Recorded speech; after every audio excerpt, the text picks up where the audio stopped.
Hello, Trayc Selasi. It's so great to have you on the show. Thank you so much for having me. You're welcome. I'm in love with somebody. Hey, help me sing it then. My voice is terrible. America. Hey, that's what we show America. Oh, boy, I'm feeling your vibe. Absolutely It's so great. It's so great. So before we get into your music, I want us to go back to when you burst onto the scene with the infamous Antenna Dance on the Tube. Yes. Oh gosh, how many years ago was that? That was probably, we're in 2020 now. 2020? 28 years ago, 2012. Wow. Time flies. It has gone whoop. Would you say that has changed your life completely? It changed my whole entire life, like completely, do you know what I mean? Because it just blew out of I just don't know, it just blew out and so unexpectedly, and I just didn't even know where it was going, what was happening. So there was a lot of things that had to just sort of be done on, along as we were going along, like learning on the job, learning, just about things behind the scenes and all of that. So it was just amazing. Amazing. It was amazing. It was. Thank you. Now everybody is making dance music videos to promote their music before the actual video comes out. Yes. You guys are the pioneers. You made it fashionable, you started that movement. Yes. Myself and KB was just a great match. That was, I don't even know how to even explain it, because when I met KB, the first time I actually met him was at an event. It was a party, actually. We were dance battling each other, so that was our first conversation. And I won, obviously. You certainly did. I won. No, honestly, no. It was just a great moment and a great time with myself and KB. And from there, that's when I just said, look, let's just do this Antenna Dance video and see how it goes. And that's when it just, the connection between us was just amazing. And it helped us along our journey as well, just when we went touring with Fuse and performing at so many big stages and all of that. So it was just an amazing moment. And your dance videos were played on every channel. Yeah. Every single channel. I did not even expect that at all. It was just, From the infamous Antenna Dance video, before then, did you always know that you wanted to get into dancing? Yeah, before then I was actually dancing with a girl group called Dynamics, and we were already performing at different shows and different little festivals and stuff like that, just in our local area.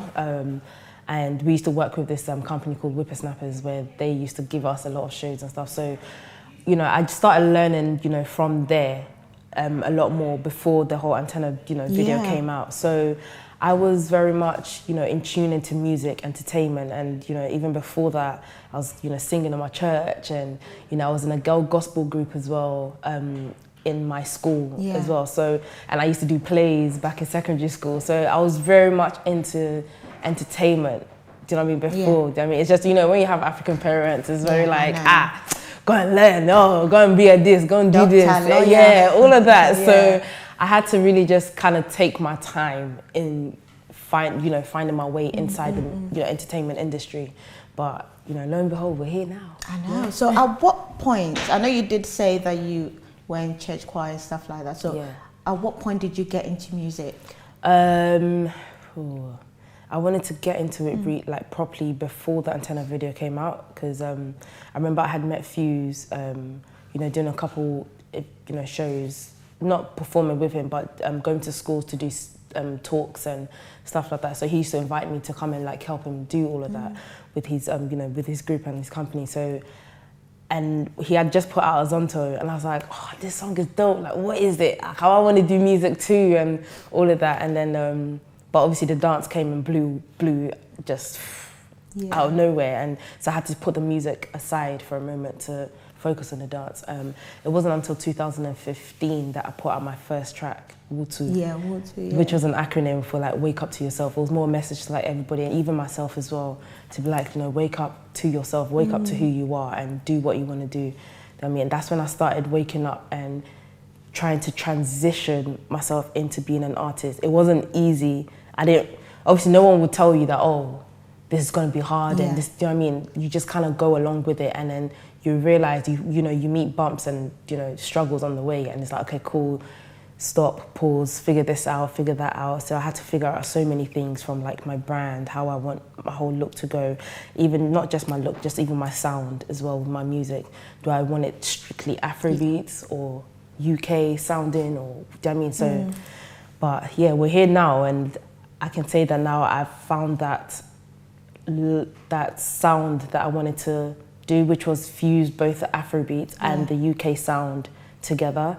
I mean, just to represent both my Ghanaian side, African side, as well as the UK, because as much as sometimes I can be annoyed, like, oh, I'm here, I want to be in Ghana, at the same time, I love, you know, UK, because it really raised me up to be, you know, the person that I am today. So I'm really grateful for, you know, just being from here and you know, being from back home as well. So because you did mention that it wasn't easy. Yeah. So do you think the success that you gained as an artist boxed you in and made that transition of becoming a musician very difficult? That's a very good question. Yeah. It did. I did feel like that because even when I started putting out music and I wasn't gaining the support or much, you know, just love for it, I felt boxed in. I felt like all people wanted to see was me dancing. Because we used to have a lot of like my supporters just message me, oh, why are you not doing a dance video? Have you left dance? I was like, I haven't left dance. Dance is in my blood. Like, play any music right now, I will give you one hefty, do you know what I mean, moves right now. Do you know what I mean? But it was just more or less like just trying to get out of that box that I was put in, do you know what I mean? Or I put myself in, let's just say, because, you know, I can't blame anybody for being in that box. So I was very much trying to figure out how I was going to get myself out of that box. Do you know what I mean? So yeah, as I mentioned before, it wasn't easy. Yeah, it wasn't. You know? Yeah. So how did you go about that perception then? Was it? Oh, Sika, if I tell you. Then I would say at first, it really messed up with my mental. That I won't lie. I went for a stage of just depression and just almost to the brink of giving up.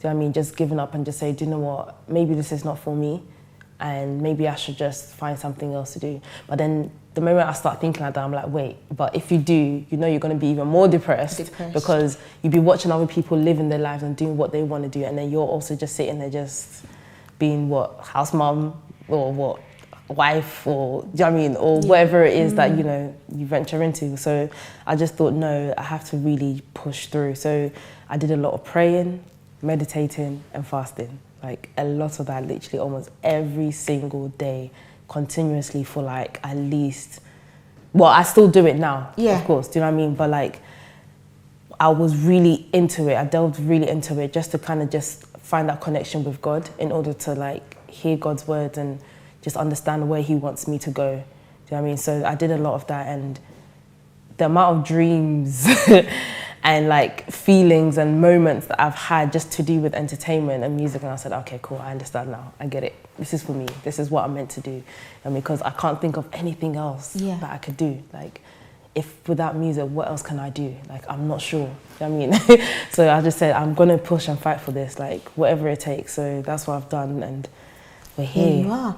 And with these things, you have to go through it. Exactly. To get better. You have to go through the challenges. Exactly. Yeah. So let's talk about I'm in love with you named somebody, right? Give us the dance. Hey, I'm in love with somebody. Okay. Hey, I said America. Now so me show America. Hey, boy, I'm feeling your vibe. Hey, if I talk, you go think saying I lie. That's right. I love it. Thank you.